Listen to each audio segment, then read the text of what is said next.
Magkano ba ang nagastos namin sa 3 days and 2 nights 4 Fox DIY Baguio trip mula sa Calamba City? Disclaimer lamang po mga kalaog, not the exact amount pero ito yung estimated po base sa mga pinuntahan po namin at kinainan. I-follow nyo po, i-share ang video ito para sa mga tropa ninyong magbabagyo.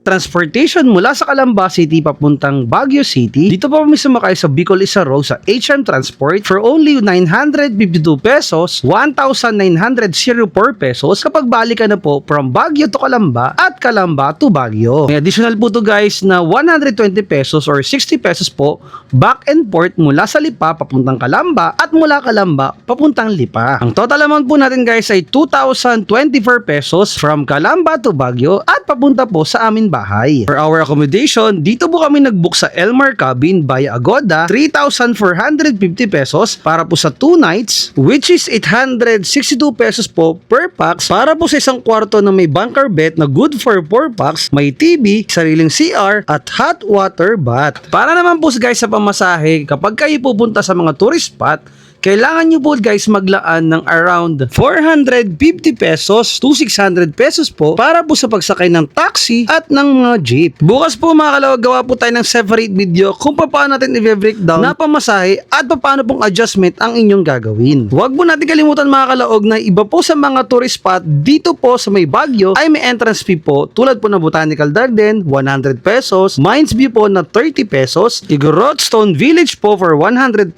pesos, Tamawan Village for 100 pesos, Mirador Heritage at Eco Park for 100 pesos. At yun guys ay mga sample pa ng mga nabanggit kong ito. Maglaan po kayo guys ng around 900 pesos to 1,100 pesos po para sa full package po ng mga tour at mga pupuntahan po ninyo dito sa may Baguio City. At syempre mga kalaog, kilala po guys ang Baguio sa masarap na food trip. Kaya guys maglaan po kayo ng around 1,000 hanggang 1,500 pesos po para po sa pangmasalapang food trip dito sa may Baguio. Ito guys ay ma-adjust pa guys base po sa inyong spending habit at sa inyong mga kakainang restaurant. Syempre guys, pag mas premium at pupuntahan yung restaurant, mas mahal at mas magastos ang inyong kain. Aray ko po. At another guys, 500 pesos po para sa inyong pasalubong, pang ukay-ukay at syempre pang activity sa Burnham Park. All in all mga kalaog, gumastos po tayo ng around 5,000 to 5,500 pesos po para po sa ating